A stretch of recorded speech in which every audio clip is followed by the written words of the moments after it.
Nandito na ang ating sofa. So sa sofa ko naman is a decent size of a 2 to 3 seater. So check natin yan guys, pag nagkalaman na yan, hindi siya magiging masikip, yun yung magiging target natin.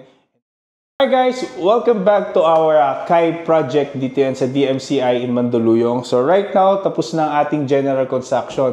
Gawan lang natin ng isang mabilis na condo tour. Pakita ko lang sa inyo naging final output ng ating project. So pagpasok mo, bubungad sa inyo, this is an open plan. So ang ginawa natin, we have the living area, dining area doon, tas kitchen.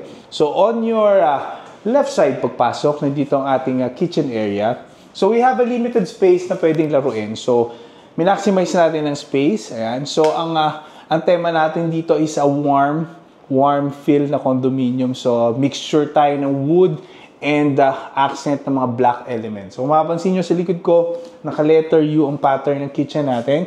So we have overhead cabinets dito with metal matte black finishes na nag-accent sa kitchen. Tapos we use a Calcutta gray solid surface. Yan. Tapos alam guys, nakapaglagay pa ako dito ng small nook. Yan. Kasi request ni client natin, no? Para kung gusto niya magluto, hiwa, yan, mag-prepare ng dishes, pwede siya manood ng TV on that side. Tapos, nag-mirror ako dito kasi we have a massive column. Yan, so binalutan natin siya ng bronze mirror dito to be an accent. Tapos, lagay lang ako ng smaller pendant lamp para lighted tong area natin.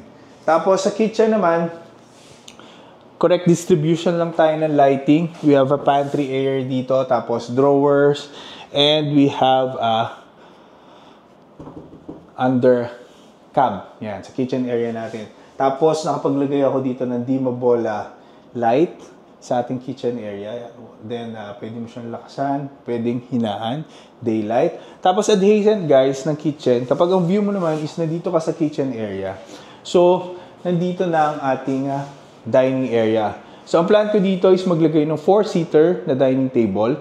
Tapos, adjacent naman doon, nandito na ang ating sofa. So, sa sofa ko naman is a decent size of a 2 to 3 seater. So, check natin yan guys, pag nagkalaman na yan, hindi siya magiging masikip, yun yung magiging target natin. And dapat elegant pa rin yung mga spaces natin.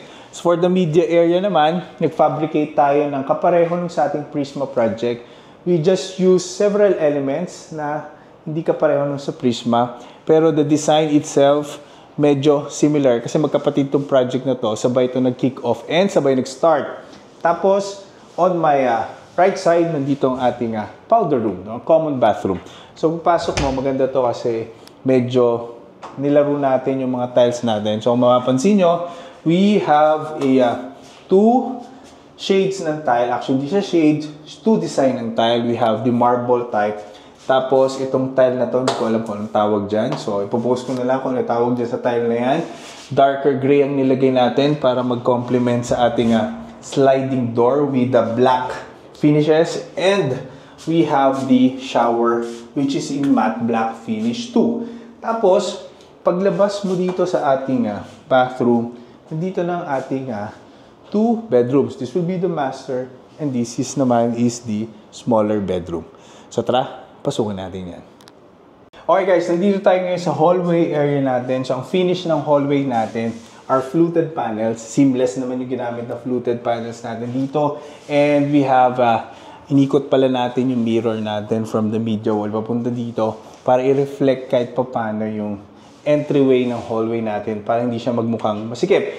Tapos, kung di nyo napapansin sa ating hallway, nandito yung pintuan natin for the washer-dryer. So, yan. So, lalagyan ko yun ng shelves. Right now, nandito yung ating washer and dryer. Yan. So, tinerno natin siya sa ating fluted panels para malinis lang tingnan.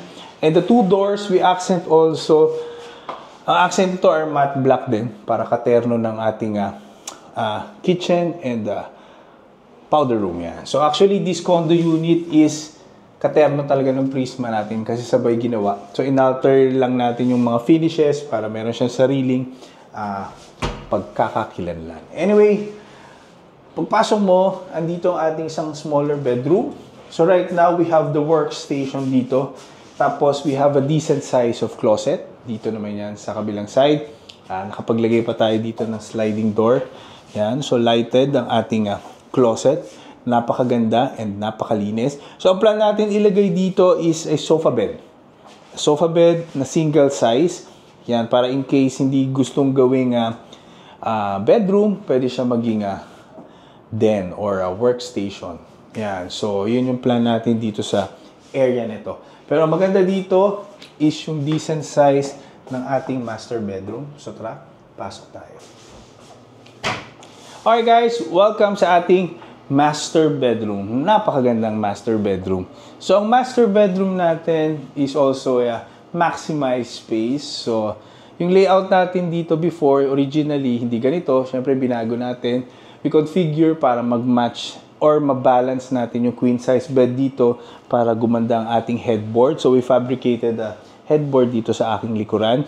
Tapos, may tumatawag. Ibababa lang natin saglit. Yan. So, guys, we have a column dito. So, tinernohan natin dito ng isa pa. So, gusto natin kamuka. Balance lang siya. Pero this one kasi nabubuksan. So, extra storage ito. Tapos, we have a pendant lamp sa magkabilang side. Kasi dito mapupunta ang ating side table. Queen size bed.